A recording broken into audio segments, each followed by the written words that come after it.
I was out in the world today,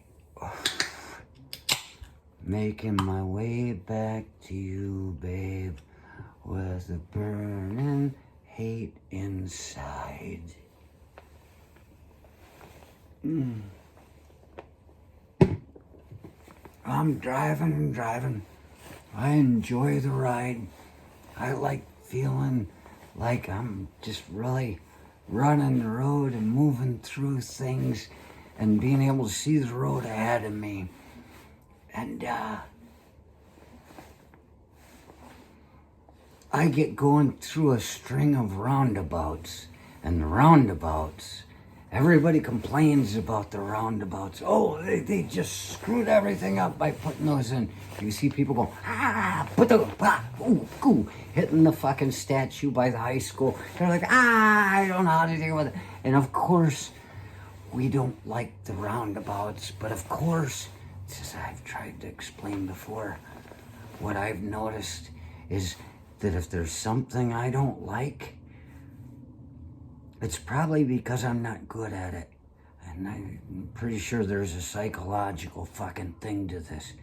We don't like things that we're not good at. We don't like change. What you realize is that all you got to do is imagine that's the way it was when you got there. This is the way it goes. And that's the way it goes. And you comply and you excel, you become proficient. Then you excel and you love it, this change. But this is the roundabout. It's a change for people. And so they think that they hate it. What I've come to believe, when change comes, I say, I'll be all right. I do understand that. I'll be all right. And with that attitude, I learn the change, and I do all right with it. You can't just fucking hate something because you knew it was someplace, some way other than that in another place you were. Just accept it. And so with roundabouts, I get in those things and it's like, this is my fucking chance to get the open road in front of me, because everybody's like, and I'm not driving aggressively, I'm driving the speed limit. I also believe that accelerating to the speed limit as quickly as possible can't be against the law. You get up to speed and you're there.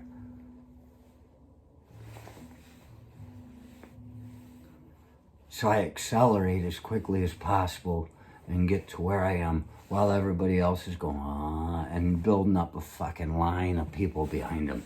There are other people that know how these things work. And I enjoy them. I just love them. Not a big NASCAR fan. I can't see running around in a circle for like the good old days when all these NASCAR drivers became NASCAR drivers were originally bootleggers. And they said, well, you're pretty good at driving. So they put them in there and then they drive them around in a circle and a circle and a circle. And I go, what the fuck, man?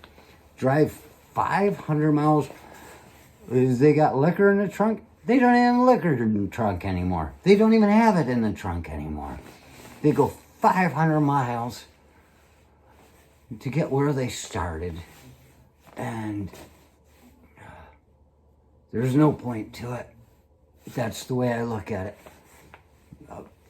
Personally, and the feeling that I would get. But Grand Prix, that's a different story. Going through a town, you're you're seeing different things, and there might be a whorehouse along the way. There might be a liquor store. You don't know what you're going to run into. There might be a guy walking slow across the road because he thinks, what, you going to fucking hit me? And you go, yeah! You fucking drive by him as close as possible and watch him go, and you go, yeah, who's fucking scared, motherfucker? Get out of the way. Get off the road. Look. Just look. They taught us that in elementary school, walking to the Burger King on a field trip. Stop. Look. and listen. You don't walk in front of a fucking speeding car, you dumbass. So yeah, I enjoy fucking the idea of Grand Prix, and that's what a roundabout's like. We go through these fucking roundabout things, and you vroom, vroom, vroom, and that's where you get away from all the people. That's where you get open space in front of you. And I'm not driving it aggressively, but I'm thinking like what Mr. Haglund said in Driver's Ed. He said, it's a courtesy to not pass on the right. It's a courtesy. It's not the law. If somebody else is in the fast lane and they're driving slower, you need to get past them. This was before the roundabouts. He was teaching us this on freeway traffic, which I look at as roundabout traffic because there'll be 2 lanes. He says, you want to get past them because you want to keep the flow of traffic moving. You do not want to impede the cars that are coming behind you. Next thing, you got a big line of bullshit that is just treacherous because people are fucking fighting to get between these. If you're on a motorcycle, zipper, zipper, zipper. I love going through that. Those people that are trying to block traffic off. The 2 fuckers that want to be in charge, they're like, yeah, I'm with you, man. I'm with you. And they slow everything down. And you got a whole line of traffic stuck behind you on a motorcycle. Zip, zip, zip, zip, zip. You got cars beeping all over and you're fucking gone. You got the whole road ahead. I don't need to fucking comply with your assholishness. You're jackass and entity because you don't have any control in your life. Not as much as you'd like. So you're taking it down the road. Well, that piece of road you're on right now, you think that's yours, and it is. But when we're on it at the same time, it can't be both of ours. And I'm going to make it mine and leave it behind for you.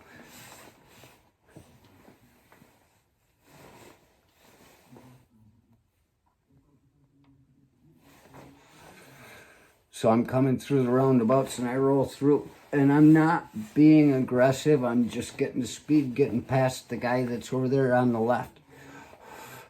And I'm just going the speed limit. As it turns out, I was possibly in his blind spot. I can't begin to tell you what was going through this guy's mind. It could have been 2 things. But so I come through and it's curving and I'm going by and I'm not racing aggressively. All of a sudden, without a blinker, he's come right in front of me. Well, I've got my fucking front tire in line with his back tire. He just starts coming over and I'm just like, I'm used to this. And I've got good brakes on my car. They stop on a dime. I once almost hit a fucking raccoon, and I know it must have touched his fur when he ran in front of me at the night. His buddy went running across, and I fucking hit it, and the second one was coming, and he's like, ah! And I said, ooh, it's on a dime, and just, and he went back out that way. I know it touched him. And he said, wow, I saved a fucking life.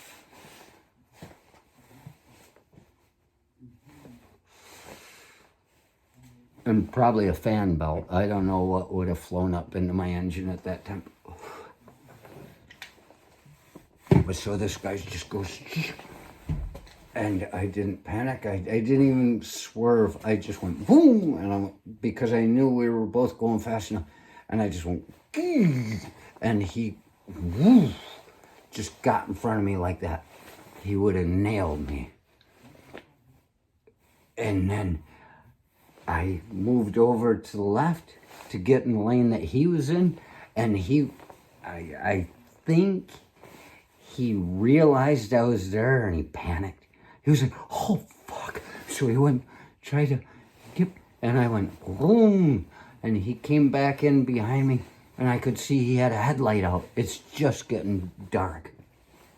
Had a headlight out, and I said, and he just blinkered and went into the turn lane between, and just stopped, and I kept going.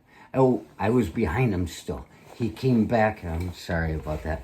He came back in front of me like that because he panicked, and I was back there. And as he was coming back into my lane, I was still cool. I felt no emotion whatsoever.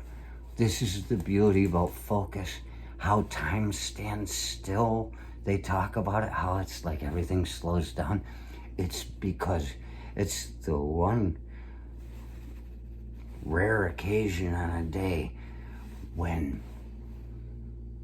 you are just focused on one thing, so you can see everything that's happening, and it adjusts your sense of time because you don't have the influx of distractions. You're on this, and you have all the time to think, and you don't even have to think.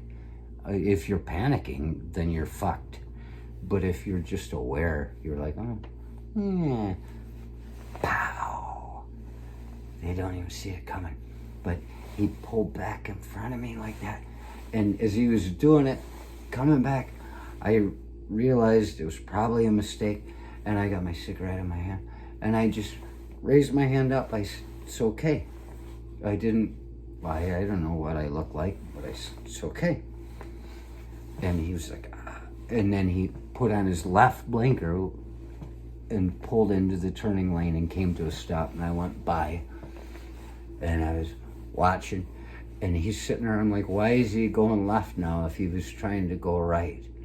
And I see a few cars come up behind me, and then he comes back in. I can see that one headlight back there, headlight out. They're not cheap these days if you got a xenon bulb. And I watched him as I drove, and I could see him back there, and I'm sitting there thinking, now, did he pull off because he needed a second go, I almost fucking killed somebody? Or did he pull off so he could get back a few cars and just tail me and see where I was going? And I'm driving this and I'm thinking, so it could be either one. I said, you know what? It's if this fucker's gonna follow me into someplace and get out aggressively, I'll give him something to look at. I pulled my hat. I was wearing this jacket. I pulled my hat out. I put it on. And I fucking pulled my gloves out.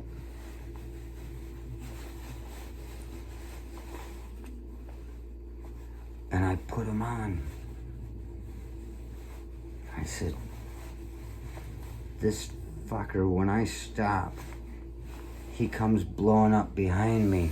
I'm gonna be getting out of the car already while he's in his aggression. And I'm gonna say,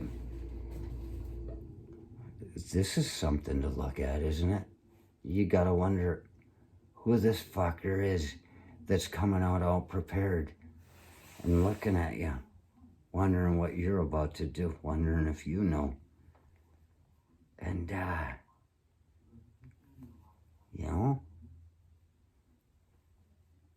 save your aggression, save your life. You wanna fuck with me? I'm not out to get you. But for the most part, I'm ready for you if you're out to get me. So I watched him back there for a few miles, and I'm driving. I'm fucking not aggressive. I feel nothing inside. Sang-froid. That's French. It means cool indifference. And Bruce Lee speaks of emotion. He says, use your emotion, not your anger. Use your emotion to follow through with your thoughts. If you build anger up inside it, that's confusing to your mind. What are you angry at? What are you angry at? What are you angry at? It's not about being angry with something. It's about using that energy for whatever it is you're focused on. And focusing involves adapting to a situation and being prepared for a man that's throwing a punch at you and punching him in the elbow before it ever comes. I've done that shit too. It works. Throwing a punch, you go, right in the fucking elbow. Don't tell anybody I said it. It'll make it sound like I've had training. I learned most of what I know from black belt theater. It throws them off. Fight's over, really. Just follow that. Stop the onslaught.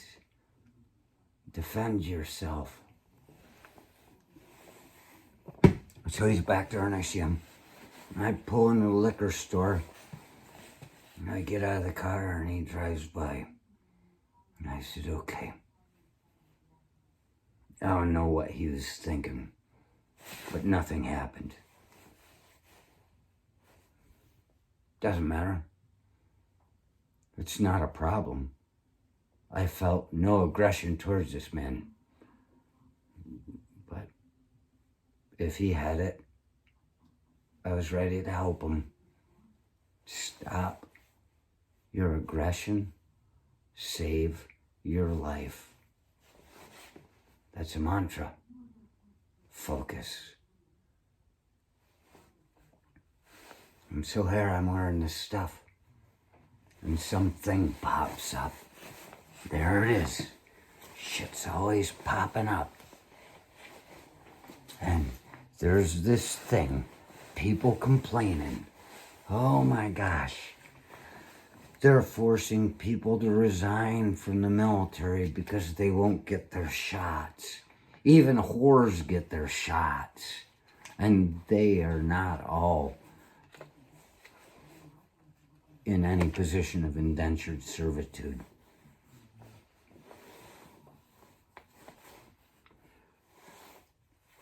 You know the word G.I. Joe? That name, G.I. Joe. You know what GI stands for? They taught us this in the Army. Government issue. What does that tell us about any soldier? Government issue. You, in the military, are the property of not the U.S. government. You are property of the establishment that holds the responsibility of protecting the U.S. Constitution. The USMJ, the Uniform, UCMJ, Uniform Code of Military Justice is its own constitution for the military. They have their own rules. You belong to them. You raised your hand and said, I vow to protect the Constitution as long as you're in the service. If you want out, expiration of term of service, ETS, when your contract is up 2, 3, 4, 6 years after you said, I'll do it, you are compelled, mandated to follow what they have to say. You are the property of the military. I got a sunburn once and almost got in trouble because it almost kept me from doing my job. They put me through some shit just to get me to say I won't do it anymore. I had 2nd-degree burns, prickly heat, skin peeling off of me. They put me on a jump that day. They sent me to the firing range when I jumped off the truck and hit my nose and skin just peeled off of me. And then they sent me to the gas chamber all in one day just to get me to fucking say I won't do it because they wanted me. They always wanted me. I was not a good fucking citizen in their United States military. I was too much of a scofflaw. They got my body, but they couldn't get my mind. And they can court-martial you for getting it, or give you a AR-15, what do they call that? One of those things. Can't even remember it because I never got one. It's a form of punishment. They can kick you out for shit like that. They wanted me to fucking say no, but I didn't. So they couldn't get me.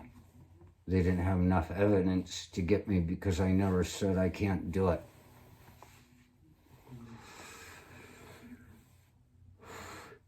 Like getting shots. They gave us inoculations against the bubonic plague when we were going to Iraq, when we were still in Saudi.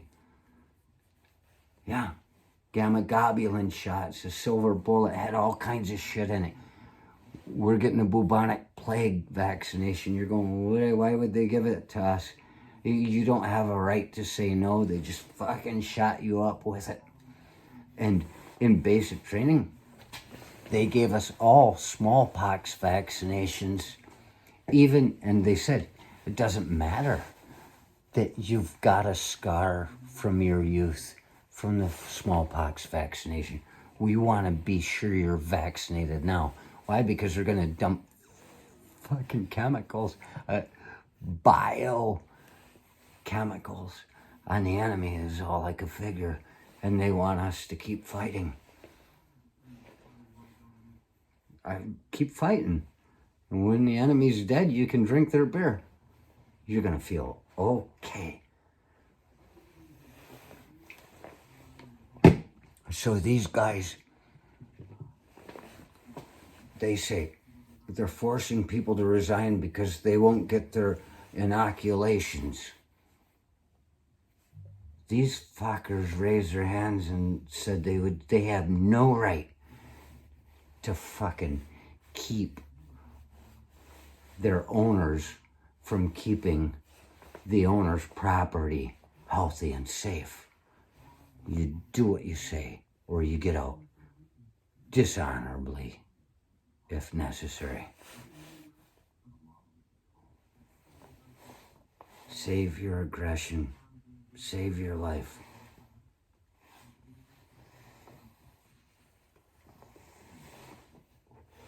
Blows my mind that somebody's trying to make a big deal out of saying the military can't make you get a shot. You sold your soul to the military.